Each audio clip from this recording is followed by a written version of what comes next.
Izin bergabung. Om-om semuanya, tante-tante semuanya, izin bergabung ya. Ya. Ya, Benaya Muslim apa Kristen? Saya Kristen tapi bukan pengikut Tritunggal, Om. Oh, Wanes ya Bang. Ya, sekitar itulah. Mau bertanya apa mau diskusi Bang?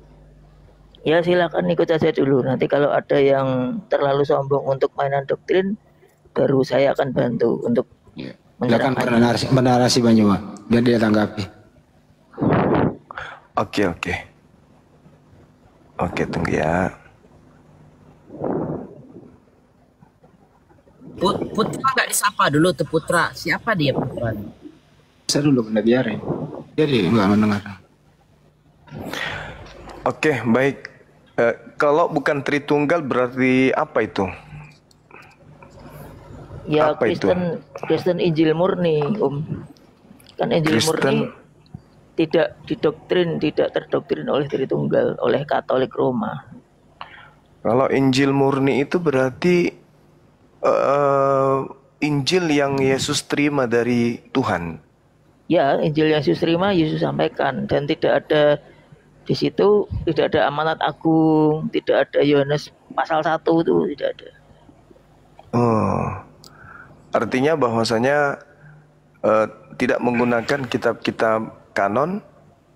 Tidak menggunakan kitab kanon, karena kitab kanon itu kan disusun oleh penulis, bukan oleh orang yang diwahyukan.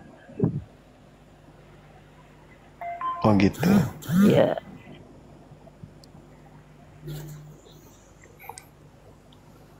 Oneness ya, bukan juga ya? Beda Bukan. juga ya? Yohanes itu nanti jadinya Trinitarian, jadinya Unitarian. Unitarian. Jadi kalau bagi Yesus, bagi Anda Yesus ini siapa dia? Yesus utusan, seperti di Yohanes 17 ayat 3. Dia utusan Tuhan. Utusan yang dimuliakan dan yang diizinkan satu tingkat di bawah Bapak. Gitu. Oh, berarti dia hanya murni sebagai utusan doang kan ya? Utusan ya. Utusan dengan utusan. tingkat mukjizat yang paling tinggi. Dia kan tidak lahir atas sperma bapaknya. Gitu, Om. Iya. Artinya dia manusia, cuman kelebihannya beliau adalah orang pilihan. Iya, manusia, orang pilihan. Dia mati, dibangkitkan bukan bangkit sendiri. Diangkat naik bukan naik sendiri, begitu. Iya. Baguslah kalau sekiranya seluruh Kristen itu memiliki pemahaman yang sama, ya artinya lebih dekat kepada kebenaran.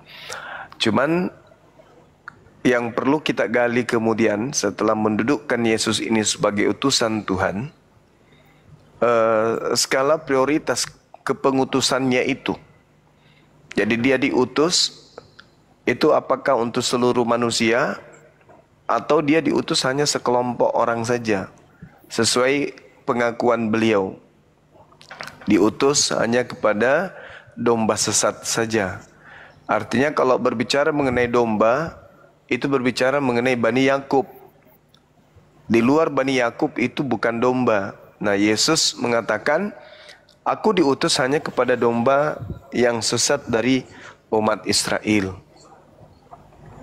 Itu gimana Anda menyikapi pengakuan Yesus dalam Matius 15 itu? Yesus kan di situ dikatakan, aku diutus untuk Bani Israel saja, mula-mula. Lalu ketika orang Yahudi, orang Farisi, bahkan Saduki yang nggak percaya kebangkitan itu berupaya untuk menghilangkan fakta bahwa Yesus itu adalah utusan yang sudah diwahyukan sejak kitab Nabi Yesaya, bahkan sejak Yakub berhadapan langsung dengan roh Allah di peniel itu Yesus mengubah treatnya menjadi aku diutus untuk segala bangsa. Jadi kalau nggak salah kitab Markus itu beritakanlah Injil kepada segala makhluk, itu ada ayatnya. Gitu. Oke, baik. Nah, kalau saya melihat nih sebagai seorang Muslim ya, Ya. yang juga belajar tentang Bible, di dalam Al-Quran juga menceritakan oknum yang lahir tanpa ayah yang spesial, kemudian diutus sebagai nabi di tengah-tengah Bani Israel. Kalau saya melihat, ketika dia katakan, Inni Abdullah atani al-kitab wa ja'alani nabiyan, ucapan ini diucapkan beliau kepada Bani Israel. Ada nggak host di sini bisa tutup mulutnya dulu ini si John Koleng nih? Atau dipijak aja dulu turun. Entah itu akan nggak kasih kita moderator. Kita ngomong juga dia ribut. Woi, Samuding, kau diam Bang dulu. Andi moderator. Tutup dulu mute-mu itu. Jangan sampai ku lempar kau asbak rokok. Diam dulu, woi. Woi, Samuding. John, mute dulu, mute. Mute. John. Mute. Ah, gitu dong. Nah, lanjut. Nah, jadi ketika dikatakan seperti itu, maka pengajaran beliau itu hanya spesial kepada muridnya, kepada kaumnya. Adapun perintah beritakanlah Injil kepada seluruh makhluk, di situ ada dua keadaan. Yang pertama, kalau Markus 16 itu berakhir di data nomor 8. Selebihnya itu tidak ada ditemukan di manuskrip. Tapi oke lah, kalau diperintahkan untuk beritakan Injil, cakupannya adalah beritakanlah informasi tentang aku kepada seluruh dunia, bahwa aku adalah sosok nabi utusan Tuhan yang pernah turun di atas muka bumi, yang menerima titah, kemudian untuk menyampaikan titah itu kepada kaumku Bani Israel. Jadi sampai ke Indonesia, beritakan, oh ini dulu ada seorang nabi bernama Yesus untuk Bani Israel. Di 2000 tahun ke depannya, oh ini dulu ada diutus seorang nabi untuk Bani Israel. Di belahan dunia yang lain, oh dulu ada seorang nabi yang diutus kepada Bani Israel. Beritakan, tapi jangan meninggalkan informasi keadaan yang sesungguhnya. Jangan ditambah, jangan dikurangi. Beritakan. Inilah yang terjadi dalam konsep iman Islam. Kami beriman bahwa nabi tersebut adalah nabi yang diutus kepada Bani Israel. Bukan berarti nabi itu diutus untuk kami juga, enggak. Beritakan itu terus. Kami punya keturunan, nanti kami beritakan lagi tuh. Keturunannya beritakan lagi tuh. Diberitakan sampai ke ujung bumi bahwa Yesus itu hanyalah nabi untuk Bani Israel. Jangan masuk ke dalam seakan-akan kita ini adalah bagian daripada kenabiannya, enggak. Seperti itu dalam pandangan kami sebagai seorang Muslim, Bang. Ya, itu sebelumnya udah dinubuatkan di kitab Amsal itu, Bani Israel itu adalah tunas zaitun dari negeri timur ya. Nah, kalau saya pernah belajar teologi itu, setelah Bani Israel tidak mempercayai adanya Yesus dan malah merangkum ilmu sendiri dengan pijakan bernama Yudaisme itu mereka langsung membenci itu keterangan Yesus. Masa sih Yesus bisa mati? Masa sih utusan kok dihina, kok tidak membalas? Nah, itu soalnya mereka punya orang Yahudi itu punya riwayat membunuh para nabi-nabi. Pada akhirnya Yesus pun sudah berusaha dibunuh sejak lahir oleh Firaun, dan akhirnya kalau di sejarahnya kan kalau dia tidak menyerahkan nyawanya, dia tidak akan bisa mati. Akhirnya menyerahkan nyawanya di kayu salib. Nah, kembali ke perjanjian lama ada istilah yang disebut tunas zaitun yang liar. Ya, tunas zaitun yang liar itu adalah mereka yang pada akhirnya dapat menerima Injil pertama-tama dari 12 rasul. Ini tidak termasuk Paulus ya. Paulus itu bukan rasul. 12 rasul yang akhirnya sampai ujungnya itu Thomas itu yang di India Selatan. Dan penurun ke bawahnya, ke bawahnya, ke bawahnya gitu. Seperti kayak sahabat Nabi itu menurun ke khalifahannya ke bawah, ke bawah, ke bawah, ke bawah. Gitu Om. Itu ada susunan hierarkinya seperti itu. Jadi memang betul bahwa tidak ada tertulis Yesus diutus untuk menjadi nabi bagi orang Arab atau orang yang jauh setelah dia mati. Namun dengan kenyataan bahwa Yesus pun diutus untuk orang Hindu di India dengan Thomas yang akhirnya mati ditombak, dengan Petrus yang akhirnya mati disalib terbalik, dengan beberapa rasul yang sampai Yohanes akhirnya dibuang ke Pulau Patmos itu menunjukkan bahwa Injil itu tidak berhenti pada satu negara atau satu kaum aja, tapi jelas Injil itu berhenti ketika orang sudah punya kuasa untuk membungkam sesuatu yang bernama kabar baik itu, Injil itu sendiri. Yaitu nanti saat ketika yang dinamakan antikristus itu mulai menguasai dunia. Itu begitu Om. Iya. Lagi-lagi saya kembali kepada yang tadi.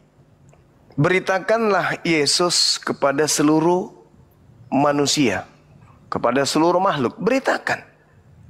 Nah, ketika Yesus datang, dia mengatakan aku diutus hanya kepada domba yang hilang, yang sesat. Dia berpesan kepada ke-12 muridnya agar jangan ke bangsa lain, tetapi pergilah kepada domba yang sesat dari umat Israel. Kita lihat di dalam Yehezkiel 5 nomor 12. Apa yang kemudian tertoreh di sana? Sepertiga daripadamu akan mati kena sampar dan mati kelaparan di tengah-tengahmu.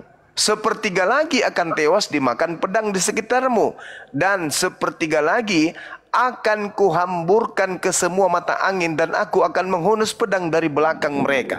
Jadi Bani Yakub sepertiga itu dibunuh, sepertiga lagi mati kelaparan, sepertiga lagi dihambur ke seluruh penjuru bumi.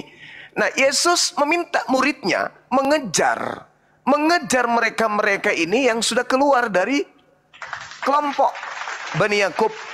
Jadi kalau misalnya ada Bani Yakubnya itu di Indonesia, maka pengajaran Yesus murid-muridnya harus sampai ke Indonesia. Makanya di dalam Yohanes 10 nomor 16, Yesus mengatakan masih ada juga dombaku di luar dari aule, di luar dari pekarangan Yerusalem.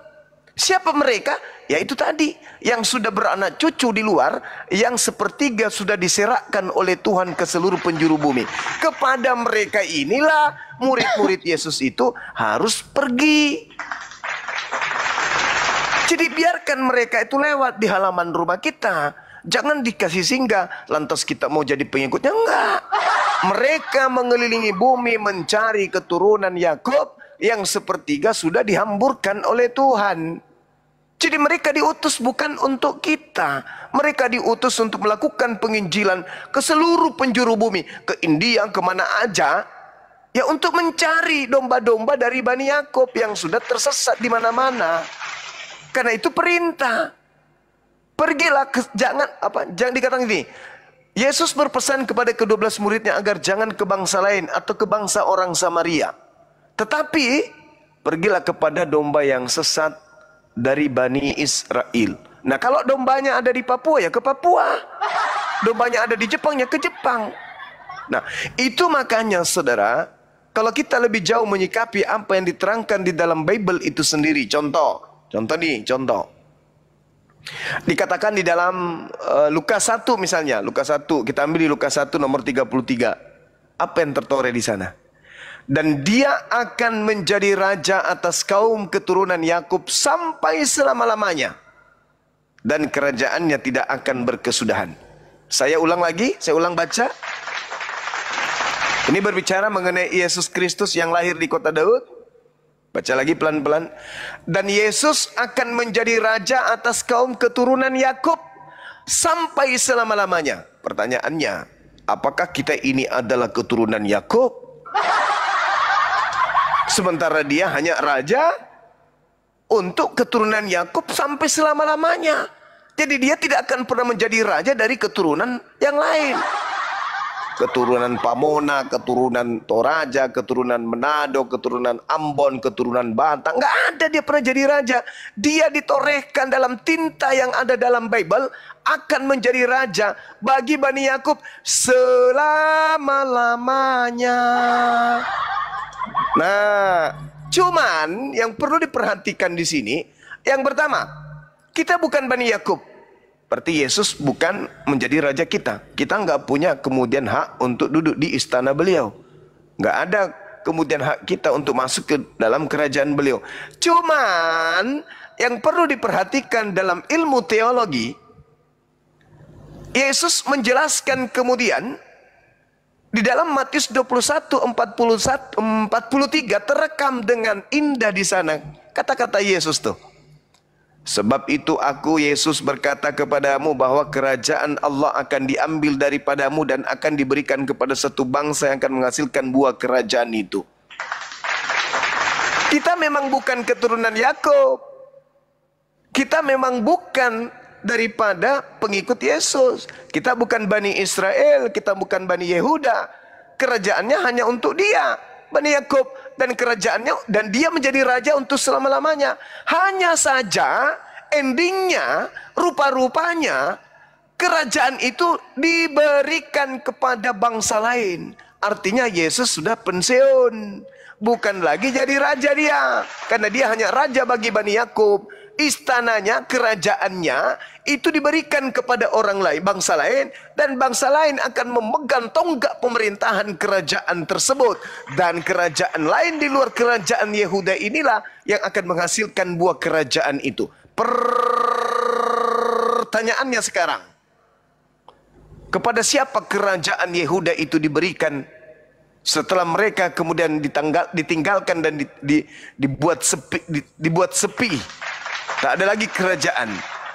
Diberikan kepada siapa kerajaan itu? Hanya ada dua kandidat. Mana kandidat itu? Vatikan atau Arab Saudi. Buah dari kerajaan tentu tidak jauh dari kerajaan awal mula. Kerajaan-kerajaan awal mula menyembah satu Tuhan. Kerajaan awal mula secara budaya, secara kekerajaan mereka, adat istiadat mereka bersunat, sujud dalam beribadah, mereka taat kepada para nabi, mereka kemudian tidak makan makanan yang diharamkan. Dari buah kerajaan itu kamu akan tahu kepada siapa kerajaan itu diserahkan. Nah ini yang harus kemudian saudara-saudara Kristen yang sealiran dengan saudara Benaya ini harus pahami. Bahwa Yesus dia raja, dia raja. Selama-lamanya dia raja. Tapi bukan berbicara mengenai kerajaan, hanya berbicara mengenai raja. Selama-lamanya dia raja bagi keturunan Yakub. Kerajaannya sudah tak ada lagi. Prabowo adalah seorang presiden. Presiden selama-lamanya untuk rakyat Indonesia misalnya. Tapi ketika Indonesia bubar, apakah dia masih presiden? Bukan. Indonesia sudah diberikan kepada bangsa lain. Maka yang menjadi raja di sana adalah orang lain, bukan Pak Prabowo lagi. Nah ini kuncinya. Maka PR teman-teman kita sekarang ini adalah mencari kerajaan itu. Mungkin Anda tidak akan melihat istananya, tapi paling tidak Anda akan melihat bagaimana kerajaan itu menghasilkan buah daripada pengajaran para nabi. Saya kira begitu, silakan. Oke, bisa diterima karena mungkin sudut pandang teologi Islam itu mohon maaf berada pada hal yang tersurat, bukan yang tersirat ya Om. Mohon maaf sekali lagi. Ini ada kenyataan bahwa adanya diaspora bangsa Israel, bangsa Yakub ke Amerika, ke manapun, nyebar sampai ke seluruh dunia. Jika kita pikir secara nalar manusia, apakah tidak mungkin, apakah mustahil jika keturunan Bani Israel bercampur dengan keturunan bangsa Arab dan bangsa-bangsa yang lain, termasuk Vatikan yang tadi Om sebut? Itu satu pertanyaan. Kedua, untuk proporsi mencari keturunan Yakub yang terputus, karena Bani Yakub itu keturunannya banyak melakukan dosa. Itu sudah ada pakemnya sendiri, itu dinamakan pre-Zionisme. Itu kalau di teologi ada. Makanya ada gerakan namanya Zionis, itu artinya putra-putra Sion yang di perjanjian lama itu akan kembali eksodus ke tanah lahirnya dan akan bersatu membentuk suatu keyakinan yang fix, yang di luar doktrin apapun. Itu entah dari manapun mereka akan kembali. Itu yang dinamakan Zionisme. Nah, ketika mereka baru sadar, oh ternyata Yesus bukan Tuhan, oh ternyata Yesus itu pernah datang seperti Om yang tadi bilang, oh ternyata Yesus sudah mati, dibangkitkan, dinaikkan ke surga, dan nanti akan datang lagi sebagai roh kebenaran yang diutus oleh Allah dalam wujud roh, ya, wujud roh yang terlihat di satu masa yang namanya Maranatha itu. Mereka baru akan sadar. Nah, ketika hal itu terjadi, apakah tidak mungkin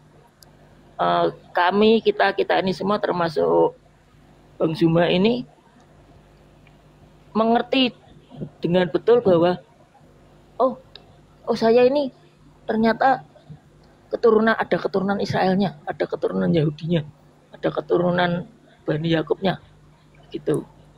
Kalau kita tahu dengan lurus bahwa kita hanya lahir dari satu bani saja, boleh kita ngomong seperti mengutarakan seperti yang Bang Zuma tadi jelaskan ke kami. Tapi yang namanya keturunan itu bercampur, Bang. Hanya marganya saja yang tetap. Nah, begitu. Mohon maaf kalau merasa kurang tepat, boleh diluruskan. Saya tidak anti kritik. Baik, saudara, thank you. Jadi terkait dengan hal tersebut, ya sedikit banyaknya juga saya mengakui bahwa memang ada masa di mana mereka yang mengalami diaspora ini, yang saya katakan tadi dalam Yehezkiel 5 ini, itu akan dikumpulkan kembali. Al-Quran sendiri menerangkan, A'udzubillahi minasyaitonirrajim. Wa im min ahlil kitabi illa la yu'minanna bihi qablal mauti. Wa yaumal qiyamati yakunu alaihim syahida. Mereka nanti akan berkumpul dan tak ada seorang pun yang tidak akan beriman kepada oknum tersebut dari kalangan Bani Israel. Mereka akan beriman. Cuman masalahnya di sini adalah ketika kita melihat dalam Yesaya 52 nomor 1. Ini bahaya ini. Karena Kristen tidak mendapatkan tumpangan. Diterangkan kemudian bahwa orang yang tidak memotong kulupnya tidak boleh masuk ke dalam kota kudusku Yerusalem. Tidak bisa satu kalangan dengan gembalaku, dengan domba-dombaku. Domba-dombaku satu kawanan dengan mereka yang bersunat. Kristen mau kemana perginya? Gak mungkin masuk bersama kalangan domba. Meskipun menggunakan pakaian domba, gak bisa mereka masuk ke dalam kota Yerusalem, gak boleh.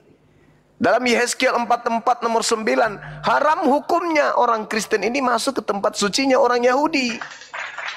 Jadi walaupun dikatakan dalam Al-Quran, wa im min ahlil kitab illa la yu'minanna bihi qablal mauti. Ahli kitab akan dikumpulkan semuanya dan mereka semua akan beriman kepada oknum tersebut. Makanya saya, Bang Zuma, tidak pernah mau dan tidak akan pernah mengakui kalau Kristen itu ahli kitab. Bukan. Saya mengatakan Kristen itu, mohon maaf nih, saya katakan orang Kristen itu bahlul kitab. Orang yang memperbodoh diri, yang tidak pernah mau mengerti tentang kitab yang mereka gunakan itu. Kemudian saudara, ada hal penting. Ketika saudara mengatakan bahwa ya bisa jadi kita ini juga adalah, oh bukan kayak begitu. Kerajaan telah diambil, diberikan kepada bangsa lain. Berarti bangsa lain itulah yang akan membuahkan hasil dari buah kerajaan tersebut. Bukan harus kita nyamar-nyamar lagi, enggak.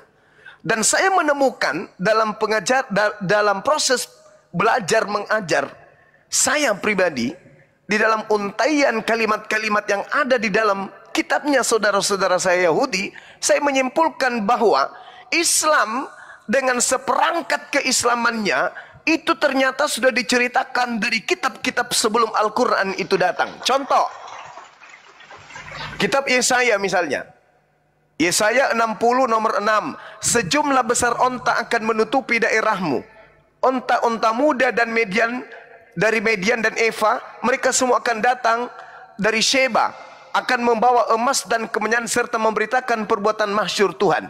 Ini terjadi enggak ke bangsa lain? Tidak terjadi. Terjadinya kepada bangsa Arab. Yesaya 60 nomor 7 misalnya. Segala kambing domba Kedar. Kedar ini adalah anak kedua dari Nabi Ismail. Anak pertamanya Nabi Abraham.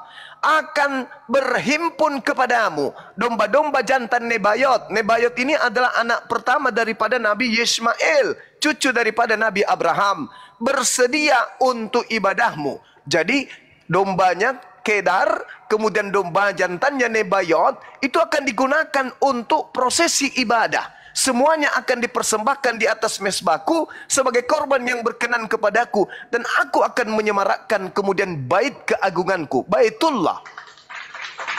Lagi-lagi satu-satunya kerajaan yang setiap tahunnya sebentar lagi akan diperingati, keturunan Kedar, keturunan Nebayot berbondong-bondong akan melakukan korban berupa domba, berupa sapi, kambing kepada Baitullah. Ini terjadi di mana?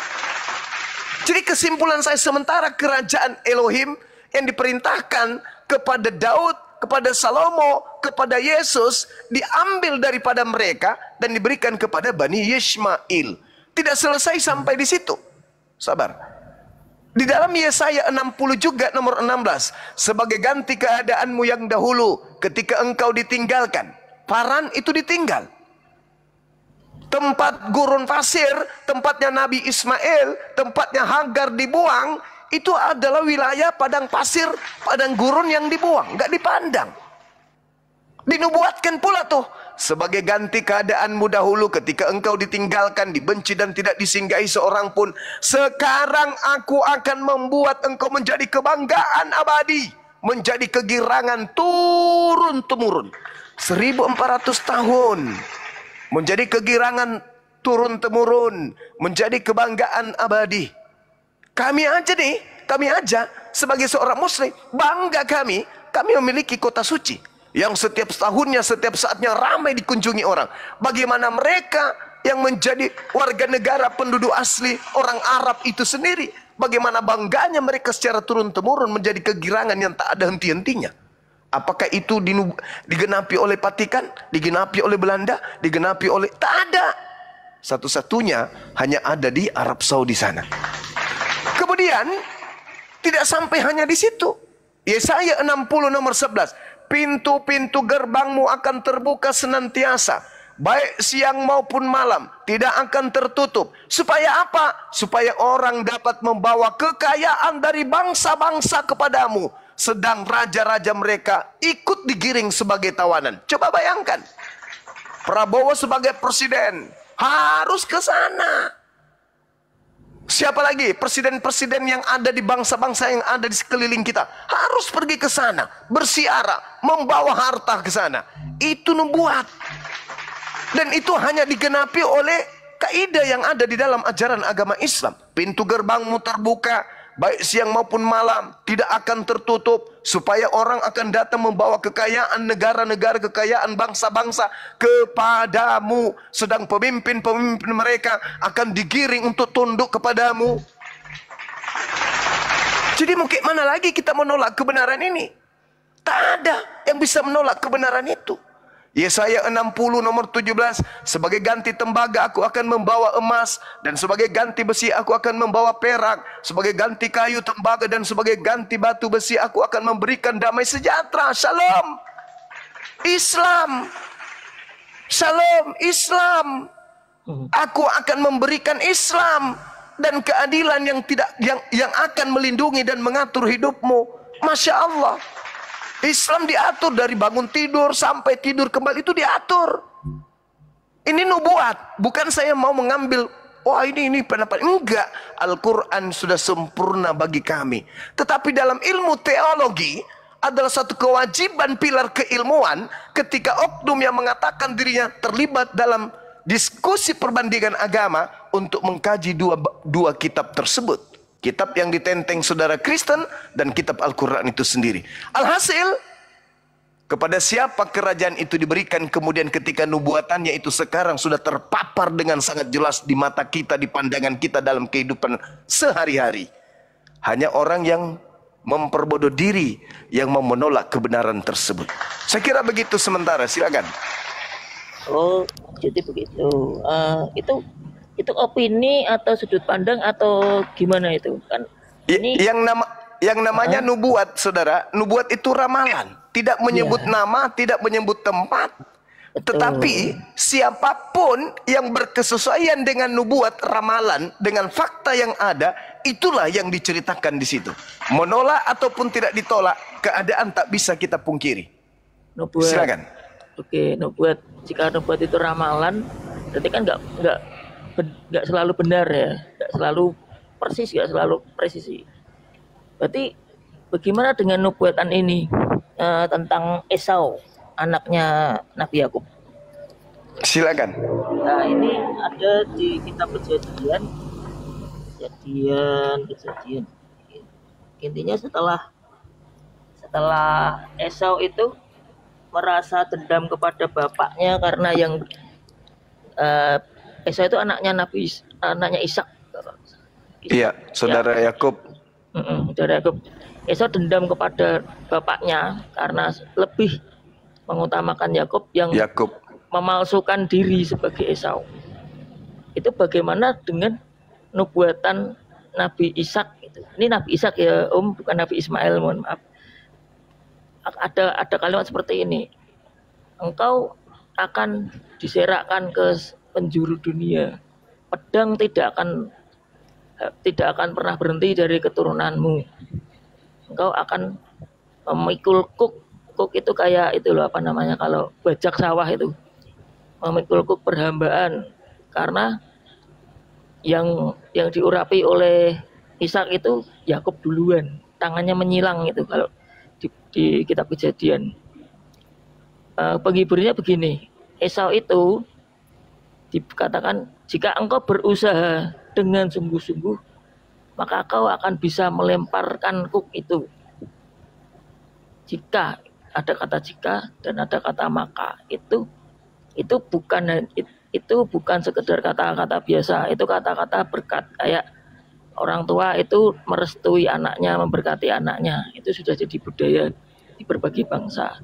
Lalu apakah abang percaya bahwa ketika di suatu zaman nanti keturunan Esau itu akan bisa melemparkan kuk perhambaan dari Bani Israel, dari saudaranya sendiri? Itu yang pertama. Yang kedua, tadi Om menyebut bahwa yang namanya nubuat itu ramalan. Tapi Om pendengar saya menyebut bahwa yang dinamakan damai sejahtera itu adalah satu agama tertentu, ya agamanya Nah, itu jadi agak rancu ketika ramalan itu hanya sebatas ramalan dan tidak terbukti di kitab Perjanjian Baru. Ya, diganti dengan hukum kasih, diganti dengan hukum yang lebih, menurut saya lebih logis, karena ada di situ Matius 6 ayat 33, carilah dulu kerajaan Allah dan kebenarannya, maka semuanya itu akan ditambahkan kepadamu. Itu menjadi satu pegangan bagi umat Kristen, bahwa ketika kita tidak mengurusi apapun yang sudah ada di belakang, apapun yang dibutuhkan oleh manusia-manusia yang masih menuntut kebutuhan seperti sandang, pangan, dan segala hal, itu kita tanpa ramalan pun bisa mendapatkannya, selama kita percaya bahwa apa yang diajarkan Yesus itu tidak ada yang keliru, dan apa yang dinubuatkan Allah tentang apapun yang ada di Perjanjian lama itu akan tergenapi. Nah, itu Om, monggo dijawab. Kalau saya mohon maaf sekali lagi memandang seperti beberapa Iya Om, nggak apa-apa Om. Mau dijawab Muslim. dulu sekarang Om. Gantian ya Om. Teman-teman Ya. Muslim merasa bahwa Roh Kudus yang di kitab Yohanes itu dinubuatkan untuk Nabi Muhammad. Nah, monggo silakan dijawab. Baik. Yang pertama, memang betul yang dikatakan nubuat itu adalah ramalan. Tapi ramalan itu adalah bukan ramalan tukang nujum, bukan. Atau tukang santet, enggak. Ramalan kalau nubuat itu adalah seorang nabi yang meramal. Artinya mereka itu dapat ilham. Ketika mereka mendapatkan ilham, maka artinya mereka mendapatkan petunjuk. Petunjuk dari pencipta. Bukan seperti peramal-peramal yang ada di sekeliling kita hari ini. Nah, artinya bahwa ketika mereka bernubuat, nubuat itu benar apabila mereka betul-betul utusan Tuhan. Contoh nih, kitab Yesaya 42 misalnya nomor 11. Baiklah padang gurun menyaringkan suara dengan kota-kota dan desa-desa yang didiami Kedar. Sekali lagi, Kedar adalah anak dari Nabi Ismail. Berarti berbicara mengenai orang Arab. Baiklah bersorak-sorai penduduk Bukit Batu, baiklah mereka berseru-seru dari puncak gunung. Penggenapannya apa? Umat Islam dari seluruh penjuru bumi 24 jam itu tak ada henti-hentinya bersorak-sorai. Tak ada hentinya berseru-seru tentang kebesaran Allah. Allahu Akbar, Allahu Akbar. Allahu Akbar, Allahu Akbar. Itu tak ada hentinya tuh. Dan yang dikatakan di sana adalah kota-kota dan desa-desa, bahkan penduduk Bukit Batu, mereka di puncak gunung-gunung menyuarakan kemudian seru-seruan, menyaringkan suara, di mana mereka adalah wilayah yang didiami oleh siapa? Kedar. Ya, keturunan Nabi Ismail dong. Berarti yang adakah itu terjadi di keturunan Nabi Ismail? Ada. Seruan yang mana itu? Azan. Nah sekarang kalau bukan Nabi Ismail punya keturunan, tapi udah terlanjur tertulis namanya Kedar, mau dihilangkan udah terlanjur ketahuan sama umat Islam. Seruannya juga tak ada pernah berhenti azan itu. Asyhadu an la ilaha illallah. Gak ada yang bisa menghentikan itu. 24 jam itu. Bahkan bukan hanya tempat yang didiami oleh keturunan Kedar, merembet sampai ke penghujung bumi. Kenapa bisa demikian? Karena dia adalah ajarannya Shalom. Damai sejahteranya bukan hanya untuk Bani Ismail saja, tapi seluruh umat manusia. Makanya dikatakan begini dalam Yesaya 62 nomor 12. Orang akan menyebutkan mereka bangsa yang suci, bangsa yang kudus, orang-orang tebusan Tuhan, dan engkau akan disebut kota yang dicari, kota yang tidak ditinggalkan. Coba, ini fakta real. Tidak akan ada lagi kabar tentang perbuatan kekerasan di negerimu, tentang kebinasaan atau keruntuhan di daerahmu. Engkau akan menyebutkan tembokmu selamat, Islam, dan pintu-pintu gerbangmu pujian, Alhamdulillah. Di situ akan ada jalan raya yang disebutkan jalan kudus. Orang yang tidak tahir, orang yang tidak sunat, tidak akan melintasinya, dan orang-orang pandir tidak akan menggembala di atasnya, mengembara di atasnya. Loh, itu di mana? Semuanya sudah terpapar dengan jelas. Memang tidak disebutkan kota Mekah, tidak disebutkan azan, tetapi yang kemudian menteorikan dan mempraktekkan hanya ada dalam pengajaran Islam. Nah, ketika berbicara mengenai roh kebenaran, ini 1 menit terakhir. Saudara, kalau Anda berbicara mengenai roh kebenaran, jangan yang Anda pikirkan roh gentayangan datang, akulah Yesus yang kau. Bukan yang kayak gitu yang dimaksud roh kebenaran itu. Roh kebenaran itu adalah nabi yang berasal dari Allah yang membawa kebenaran. Mana dalilnya? Coba Anda baca di dalam bilangan 11 nomor 25. Itu berbicara mengenai roh kebenaran tuh. Begitu juga yang diterangkan dalam pengakuan Yesus di Yohanes 3 nomor 34. Siapa yang diutus Tuhan untuk menyampaikan firman Tuhan, maka padanya roh kebenaran, roh Tuhan tak terhingga. Coba.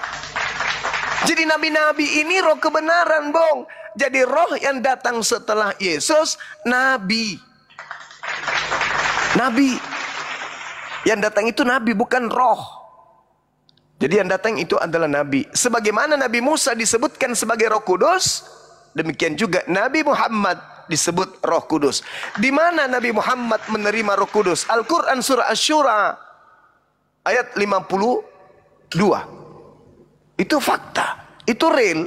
Nah, sedangkan kalau kita berbicara mengenai Roh Kudus yang diceritakan oleh Yesus, jelas dikatakan bahwasanya Roh Kudus apabila ia datang, dia tidak akan berbicara dari dirinya sendiri, melainkan apa yang diucapkannya itu adalah apa yang didengarkan, itulah yang disampaikan. Berarti dia bukan Tuhan. Roh Kudus ini bukan Tuhan. Dia adalah penyampai firman. Apa yang didengarkan itu yang disampaikan. Yohanes 16 nomor 7 sampai nomor 15 jelas di situ. Nah, kemudian Roh Kudusnya di mana? Wa kadzalika auhayna ilaika ruhan min amrina ma kunta tadri mal kitab walal iman walakin ja'alnahu nuran nahdi bi man nasya min ibadina wa innaka latahdi ila siratim mustaqim.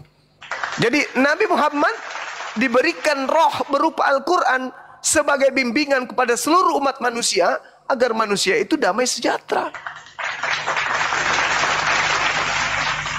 Qul nazzalahu ruhul qudus min rabbika bil haqq. Katakanlah wahai Nabi Muhammad, engkau menerima Al-Quran itu semata-mata murni berasal dari Roh Kudus yang diutus oleh Allah dengan kebenaran. Al-Quran surah An-Nahl ayat 102. Jadi semua mengena. Tapi kalau berbicara mengenai Kristen, apa yang di Kristen ini yang bisa kita jadikan bukti? Nggak ada. Kerajaan Bani Israel ada sama mereka? Enggak, mana ada. Apa? Nyanyi-nyanyi gitu di gereja. Nyanyi-nyanyi di gereja, haleluya. Nggak ada, nggak kena. Nggak kena, Bang. Saya kira begitu, silakan. Kalau soal nubuatan, ini saya menemukan, mungkin Om kelewat ya tentang baca perikop asalnya. Judul perikopnya ini kan tadi Om membahas dari Yesaya 60. Terus mundur Yesaya 40. Yesaya 40 ini saya izin membaca. Yesaya 40 itu di atasnya ada judul perikop yaitu keselamatan untuk bangsa yang di dalam pembuangan. Memangnya bangsa Arab pernah di dalam pembuangan, Om? Nah, itu pertama. Oke, silakan lanjutkan dulu. Ya. Lanjutkan. Yang kedua, Yesaya pasal 60-an tadi ya, Om mengutipnya. Saya akan buka satu kenyataan yang mungkin agak mengganggu. Ini pasal 60 ini perikopnya jelas. Kemuliaan Sion yang akan datang. Apakah, saya pertanyaannya, apakah nabi dari kewahyuan Muhammad itu apakah mau disebut Sion? Padahal secara kenyataan jelas Sion itu jadinya Zion. Zion itu bangsa yang terpilih imamat rajani, terus keturunan yang terbaik dari segala yang pernah diciptakan Tuhan. Terus untuk soal berseru-seru Om, berseru-seru tadi bagus sekali Om mengklaim bahwa yang berseru-seru 24 jam itu hanya umat muslim. Oke, saya akui memang tidak bisa terhenti karena itu namanya itu ada dalam perputaran dunia. Tapi mari kita baca di dalam kitab Matius. Kitab Matius.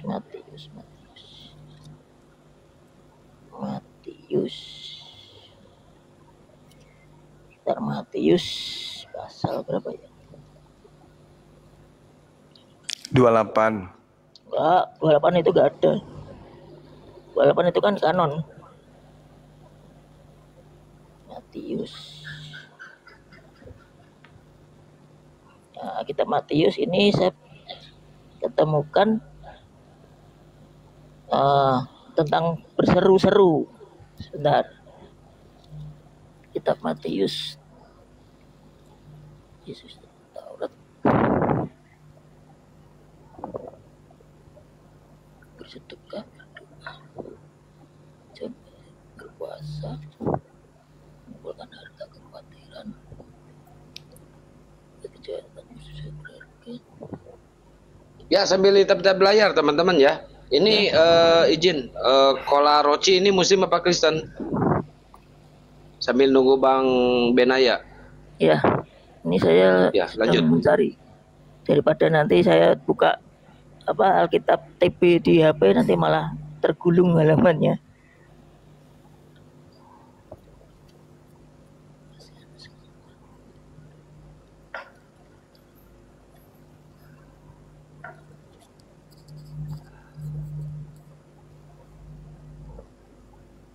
Bang Mister, naik sini Bang Mister. Sambil belajar lagi Bang Mister. Sambil nunggu Bang ini nih.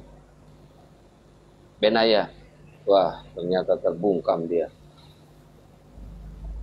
Kalau belum ada Bang Benaya, satu itu aja dulu pertanyaannya. Biar Gurunda jawab tadi yang tadi. Orang lagi silent itu. Ini murid STT ini. Saya perhatikan kalau oten diskusi ya, selalu membahas yang cabang-cabang, jadi berbelit-belit gitu loh. Nggak ada endingnya kemana. Lampung nggak ada Bang Andi. Giliran masuk intinya gitu loh. Mumet udah. Gak apa-apa biar beliau belajar. Ya belajar memainkan durasi ya. Padahal kalau berbicara mengenai yang berseru-seru, yang didiami Kedar gitu loh. Yang didiami Kedar ya tanah Arab. Kemana orang? Kabur ya, Gurunda? Nggak bisa. Ya Bun, ada Bun. Dia membaca. Ada. Oh iya. Yang didiami Kedar. Kedar itu siapa? Anaknya Nabi Ismail. Berarti siapa tuh kalau anaknya Ismail? Kedar itu kan dalam bahasa Ibraninya, jelas kalau kita belajar, Kedar merujuk kepada orang-orang Kedar. Artinya orang-orang keturunan atau cucu dari Nabi Ismail. Berarti bangsa Arab dong. Iya kan? Nah, terus apa lagi tadi?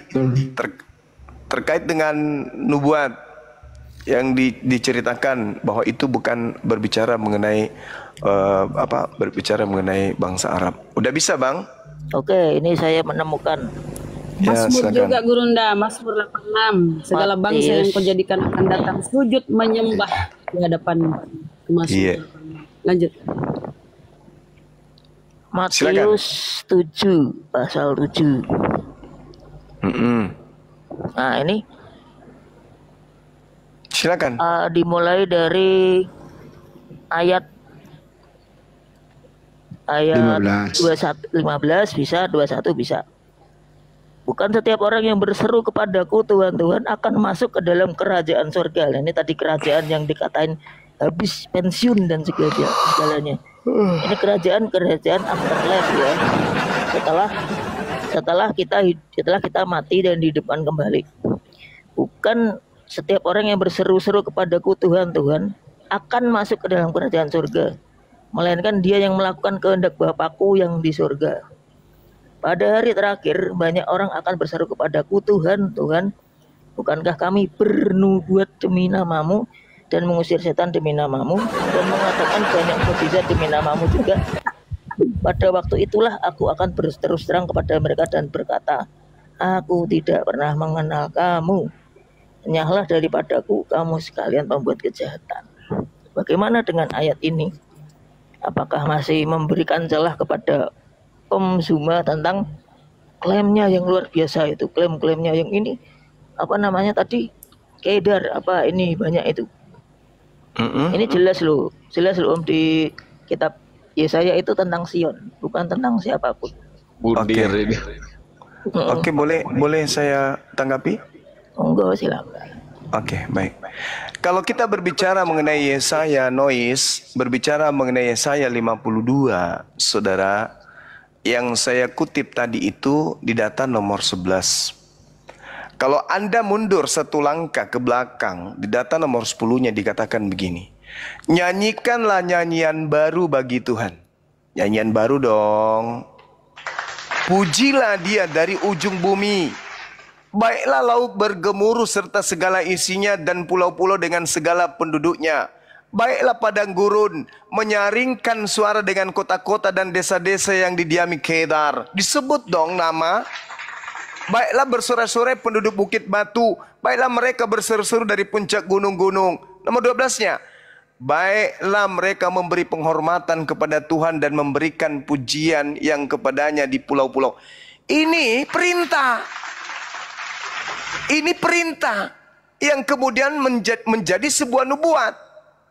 Nubuat ini akan menjadikan satu keadaan di mana Kedar, kota-kota yang didiami oleh Kedar, keturunan Kedar, itu akan menyanyikan pujian baru, yaitu tadi Allahu Akbar, Allahu Akbar, asyhadu an la ilaha illallah. Itu jelas pujian, perintah, penggenapan nubuat. Baiklah mereka memuji, baiklah mereka kemudian berseru-seru dengan pujian. Sedangkan Matius 7 itu adalah nubuat untuk Kristen yang memanggil Tuhan. Kristen bermujizat, Kristen bernubuat, Kristen mengusir setan, Kristen enyahlah daripadaku, kalian semua adalah pembuat kejahatan, aku tidak mengenal kalian. Satu-satunya komunitas di atas muka bumi ini bernubuat, bermujizat, mengusir setan, dan kemudian apalagi mengusir setan, bermujizat, bernubuat, itu hanya orang Kristen pakai nama Yesus. Itu nubuat, beda. Kalau yang tadi nubuat untuk Kedar, kalau yang di Matius nubuat untuk Kristen. Enggak sinkron situlah. Inilah kalau ilmu tidak memadai, ya, tidak mendalami Bible dengan sempurna. Masih tataran hanya doktrin dogma aja itu. Kemudian saudara, ketika Anda berbicara mengenai bukan bangsa Arab, tapi Sion. Yang diceritakan itu ya kemegahan daripada Sion, bukan bangsa Arab. Tunggu dulu. Coba Anda layangkan pandangan Anda ke kitab Ulangan 32 nomor 21. Sekali-sekali Anda berselancar ke sana. Apa yang dikatakan Tuhan ketika Tuhan marah kepada Sion, kepada Zair, kepada orang yang menerima keturunannya kemudian kitab dizinai. Apa kata yang ada di dalam Ulangan 32 nomor 31? YouTube kenapa ya? Ada gangguan nggak? Nggak ada kan? Yang dikatakan di sana. Hah? Punyaku? Kok bisa? Iya. Oh sabar, habis ini. Mereka membangkitkan cemburuku dengan yang bukan Allah. Mereka menimbulkan sakit hatiku dengan berhala mereka. Sebab itu, nah dengarkan pelan-pelan.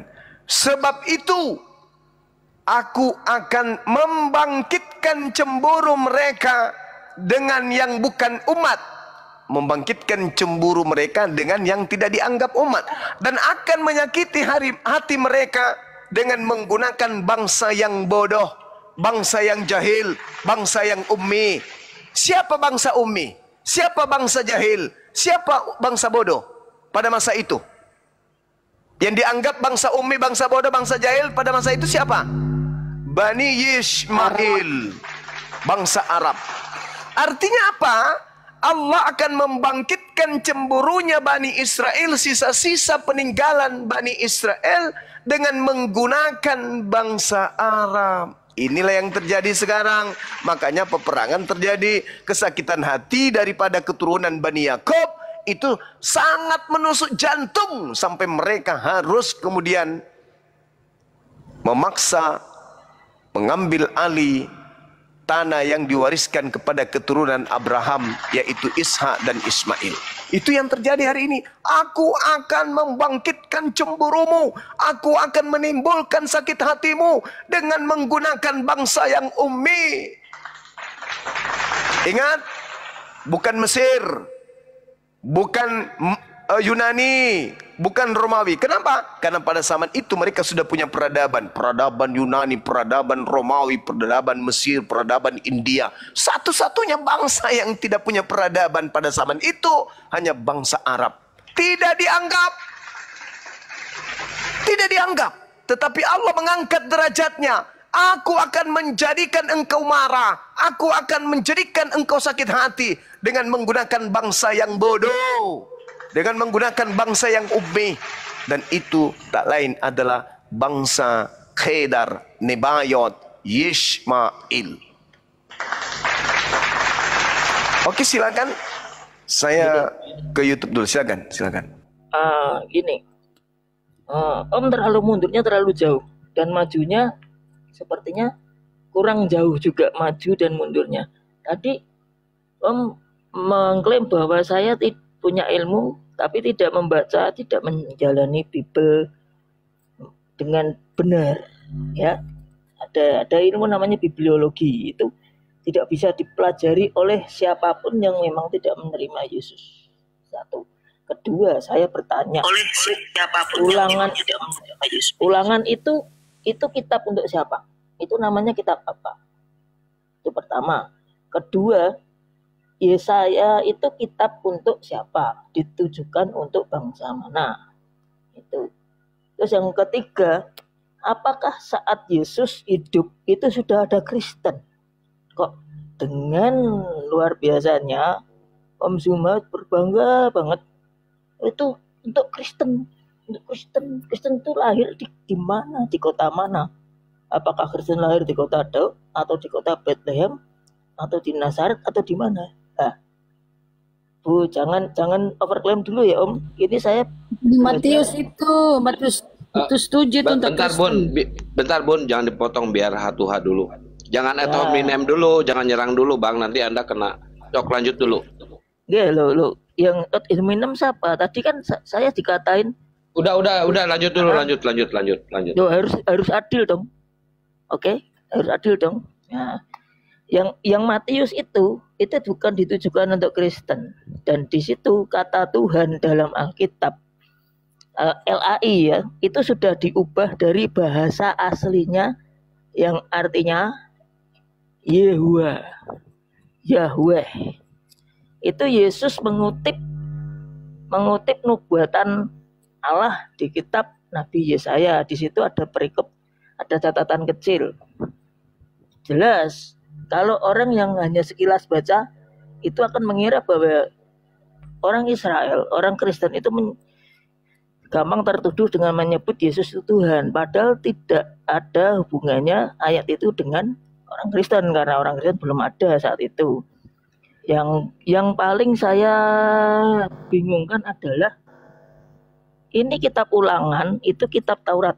Nah, kitab Taurat ditujukan untuk umat Yahudi sebelum adanya Yesus, sebelum adanya peradaban bangsa Arab.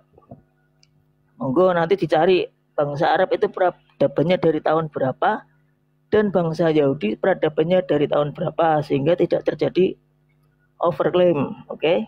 Ya, yang saya pelajari dulu adalah Edom, Kedar, Ismail itu tidak mendirikan suatu bangsa tertentu, tapi dia adalah panutan dari satu bangsa. Ya mungkin Arab, mungkin Yaman, atau mungkin yang lain, atau mungkin juga kaum-kaum jahiliyah yang tadi Om Zuma bilang. Dan yang jelas sebelum Yesus dikatakan di dalam Injil itu, Bible LAI itu, sebelum Yesus mati, sebelum Yesus terangkat ke surga, itu Kristen belum ada. Itu untuk selanjutnya mohon dikoreksi, karena Kristen tidak pernah melakukan klaim seperti itu. Itu jelas untuk Sion.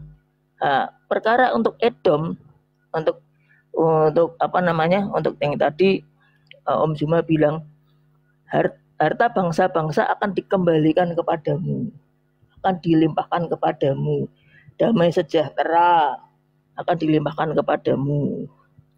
Dan sekali lagi saya jelaskan, itu bukan untuk bangsa selain dari Yakub. Baik, langsung ditanggapi Guru Nda, habis itu langsung tiktokan aja. Iya, sekali lagi saya katakan Anda harus memperbanyak belajar lagi. Ya, masih minim. Memang betul. Iya, memang fakta. Kalau fakta mau kayak mana? Itu head hominem namanya. Kalau fakta mau kayak mana, Bung? Saya harus mengatakan, sabar. Saya harus mengatakan hitam kepada yang hitam. Saya nggak akan mungkin mengatakan merah kepada yang putih. Saya gitu orangnya.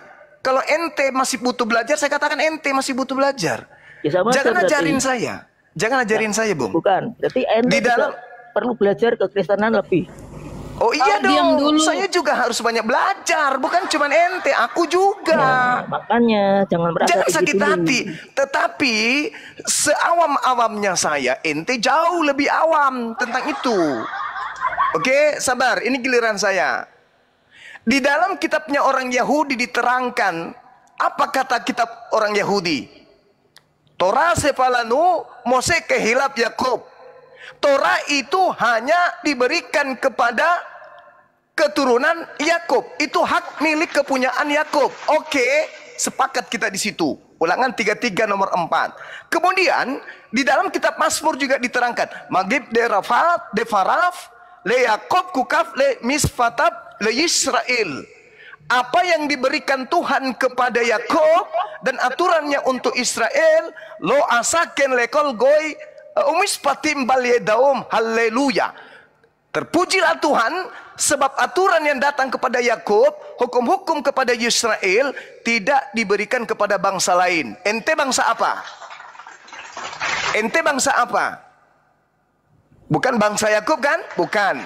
Nah sekarang ketika berbicara mengenai hukum yang datang kepada Bani Israel, Anda bertanya, bilangan apa? Ya, bilangan itu untuk apa? Yesaya itu untuk apa? Memang betul, itu diwahyukan untuk mereka. Pertanyaannya, siapa Kristen ini? Kok bisa ngambil terjemahan kitabnya orang?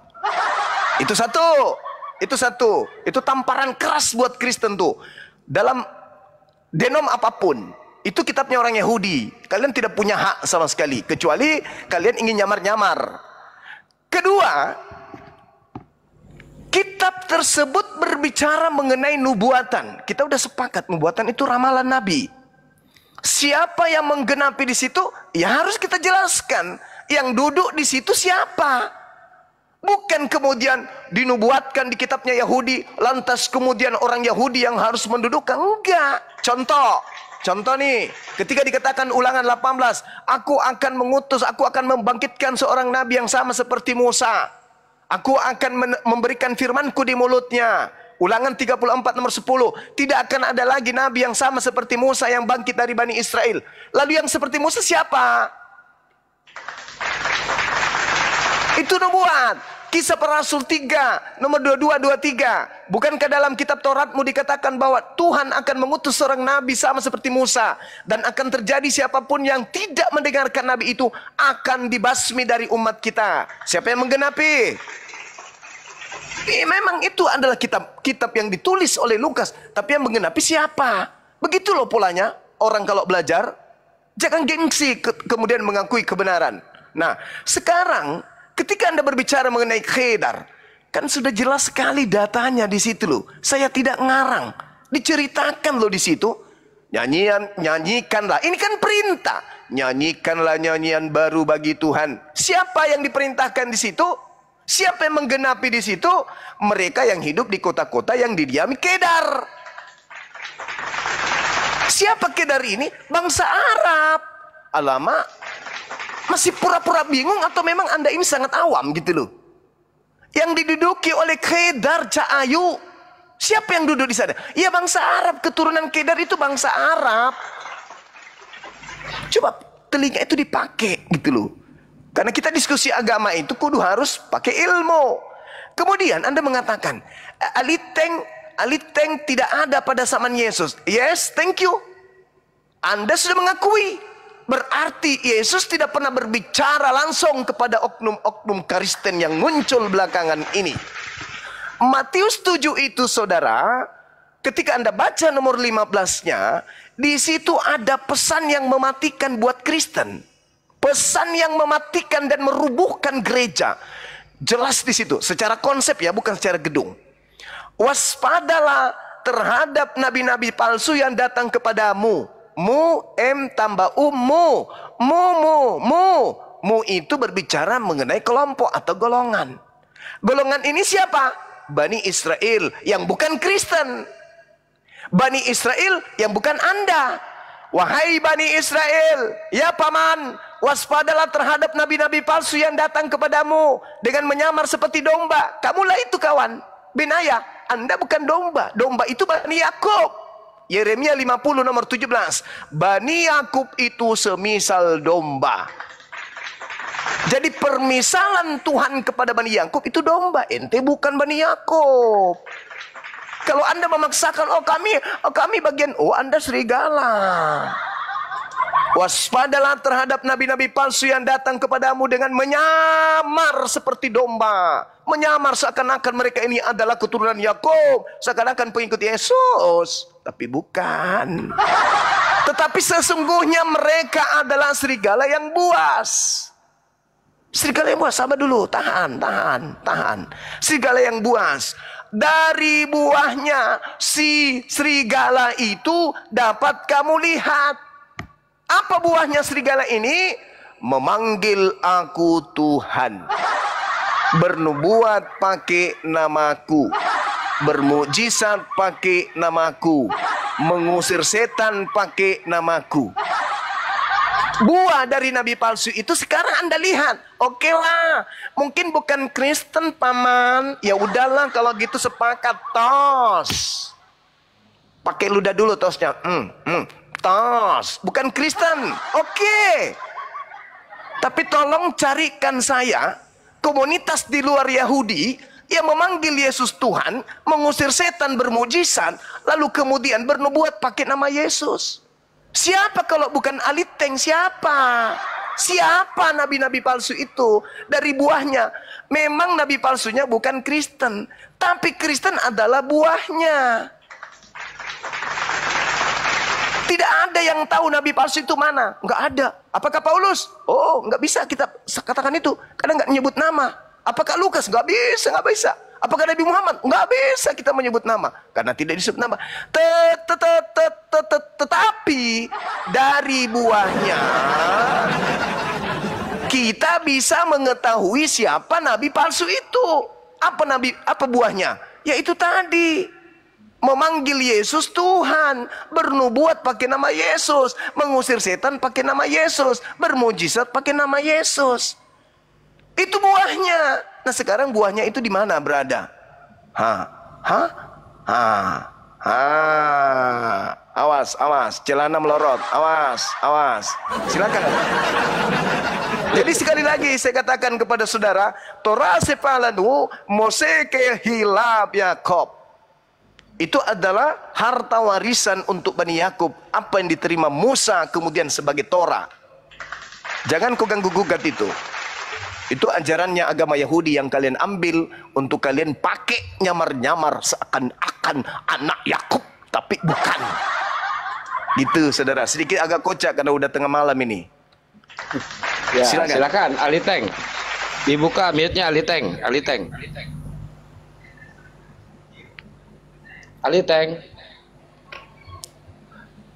Aliteng pingsan. Dibuka mute-nya, Bre. Halo? Mute-nya dibuka, Aliteng. Nah, Iya. Jadi aliteng malah. iya, Aliteng. Gini, gimana? Ini kan tadi luar biasa ya pemaparannya.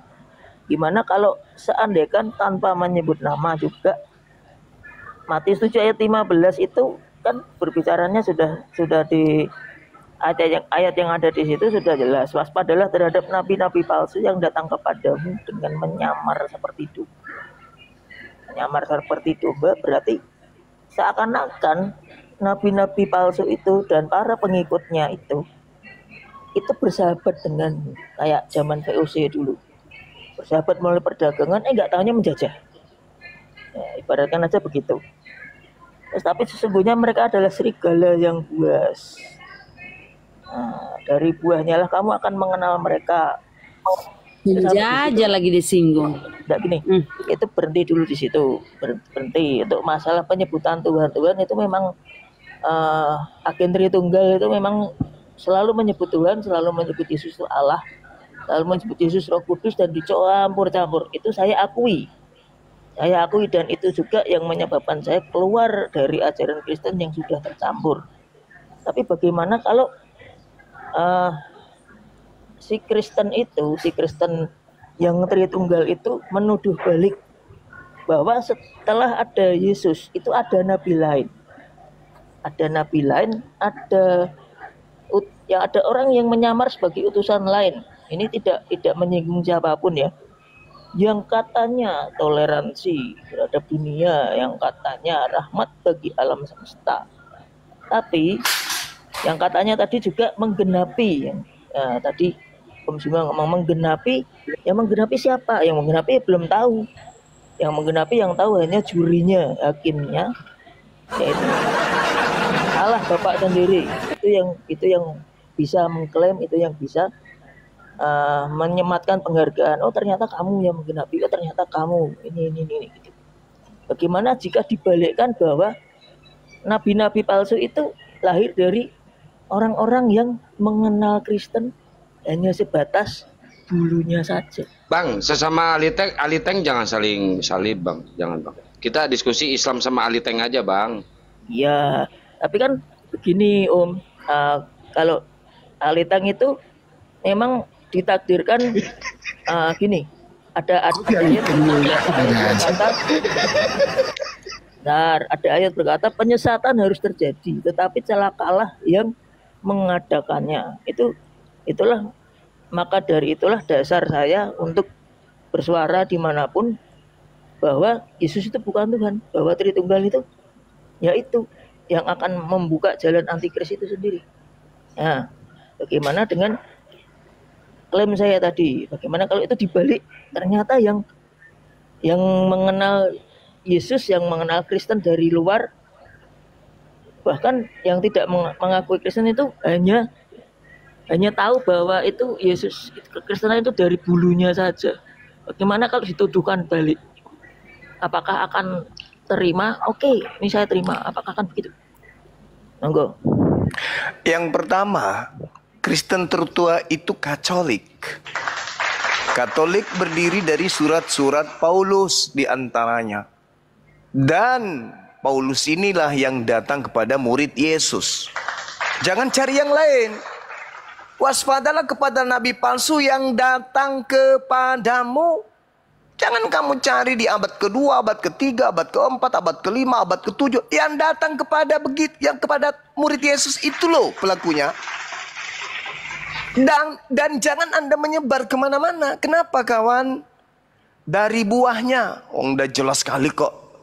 Dari buahnya kamu dapat mengenal nabi palsu itu. Apa buahnya? Bermujizat pakai namaku, bernubuat pakai namaku, mengusir setan pakai namaku, memanggil aku saya Tuhan, yang nanti dirubah kemudian jadi Tuhan. Pada hari terakhir itulah nanti kelak aku akan berterus terang kepada mereka, aku tidak mengenal kalian, kalian semua adalah pembuat kejahatan. ketakutan. Kenapa bisa itu terjadi? Pengharapan semu dan kosong seperti itu dialami oleh kalian. Kenapa? Karena yang kalian ikuti selama ini itu bukan anak Maria. Yang kalian sembah itu adalah orang yang keluar dari bumi. Anak perut bumi yang keluar hari ketiga itu. Itu makanya kalian itu diusir. Karena kalian mendapatkan pengajaran dari Kristus palsu yang diberikan kepada si nabi palsu, lantas kalian menjadi korban. Kalianlah yang diusir itu. Karena dari buahnya kata Yesus kau dapat melihat mereka. Ada nggak kelompok di luar kalian yang memanggil Yesus Tuhan, bernubuat, mengusir setan, bermujizat? Nggak ada kan? Cuman kalian kan? Dan ada tidak orang Hindu, tokoh Hindu, tokoh Buddha, tokoh Islam hidup di abad pertama yang datang ke murid Yesus itu yang mendapatkan nasihat itu? Enggak ada. Yang ada cuman tokohnya Kristen yang bernama Paulus itu. Cuman itu aja. Apa yang kurang dari Kristen, dari nubuat itu? Enggak ada. Yang memanggil Yesus Tuhan Kristen, yang mengusir setan pakai nama Yesus Kristen, yang bernubuat Kristen, yang bermujizat Kristen, yang datang kepada murid Yesus Paulus, nabinya orang Kristen. Jadi apa yang kurang? Tidak ada. Orang Kristen percaya kepada kebangkitan hari ketiga. Itu adalah tanda untuk angkatan jahat. Mau ke mana lagi? Angkatan jahat ya jahat. Jahat ya tempatnya neraka. Jadi mau kemana Kristen ini? Meloloskan diri mau kemana kira-kira? Nggak bisa. Angkatan jahat ada sama Kristen. Percaya kepada kebangkitan hari ketiga itu adalah simbol, tanda untuk angkatan jahat. Kemudian yang mereka salibkan itu dijadikan menjadi Kristus oleh Tuhannya Yahudi, mereka juga ambil. Semuanya diambil oleh Kristen. Makanya Yesus mengatakan dari buahnya. Ternyata buahnya itu kalian. Nah, apa kata Yesus? Dapatkah pohon yang baik menghasilkan buah yang tidak baik? Atau sebaliknya, pohon yang tidak baik menghasilkan buah yang baik? Tidak mungkin, kata Yesus. Maka apa yang terjadi? Jika engkau menemukan buah yang tidak baik, maka pohonnya harus ditebang dan dilemparkan ke dalam api neraka. Jelas itu Bibalnya. Dia mengatakan itu. Al-Quran juga saya mengatakan itu. Innalladzina kafaru min ahlil kitabi wal musyrikina fi nari jahannam khalidina fiha abada. Jelas itu. Yang dikatakan Yesus dan dikatakan Al-Quran sama. Gak ada bedanya. Orang yang menuhankan dirinya sama-sama ke neraka. Tanda-tanda itu di mana? Saudaraku, hanya ada di Kristen. Kenapa? Karena di Kristen ini angkatan jahat, pengikut Kristus palsu, pengikut nabi palsu, ajarannya juga palsu, semuanya serba palsu, surganya palsu, semuanya, nggak ada yang tidak palsu dari Kristen itu. Itu fakta. Silakan Anda bantah. Saya nggak akan bantah karena itu semua ada di ajaran teologi yang murni, Om, tentang Yesus bukan Tuhan, tentang bahaya penyesatan akhir zaman dari Tritunggal itu saya nggak akan bantah karena memang fakta. Hanya saja tidak semua Kristen itu mendukung itu doktrinasi Tritunggal.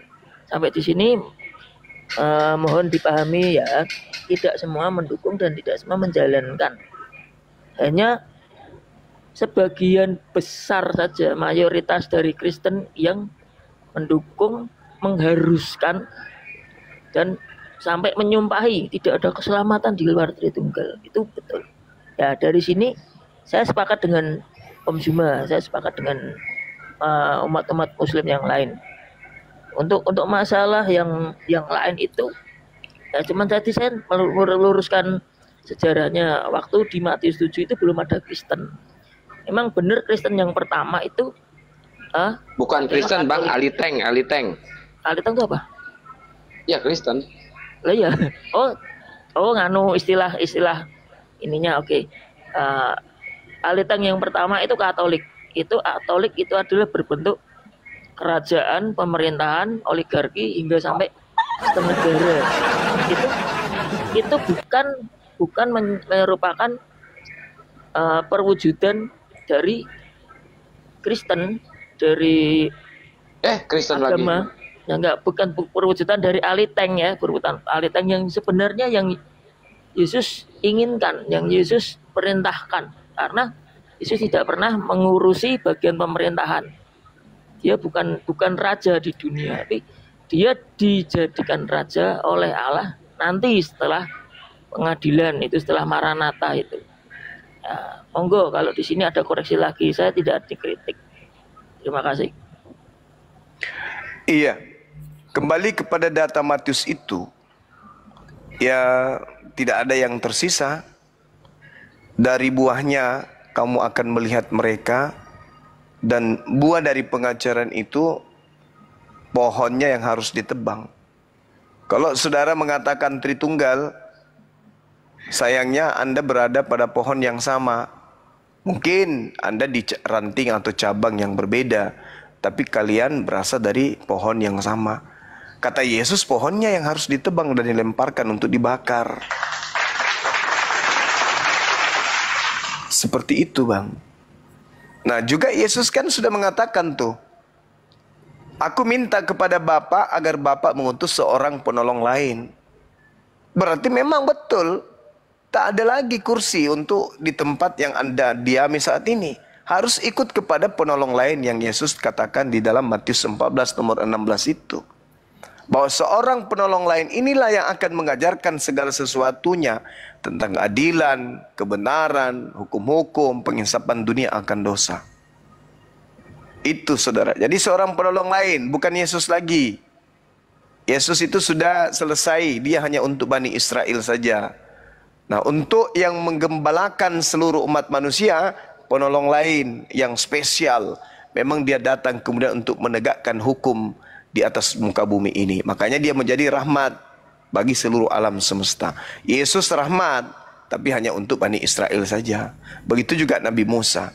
Makanya pengikut Nabi Musa tidak menganut ajaran syiar. Pengikut ajaran Musa, mereka tidak tablik, tidak mengajarkan agama Musa kepada orang yang bukan di luar Bani Yakub.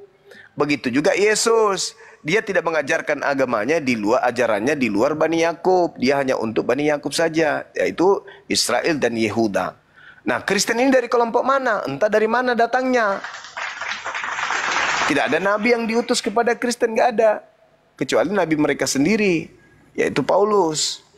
Nah, sedangkan yang mau datang ini adalah nabi yang diutus untuk rahmatan lil alamin, untuk seluruh alam semesta. Yesus hanya untuk Bani Israel. Makanya Yesus mengatakan apa?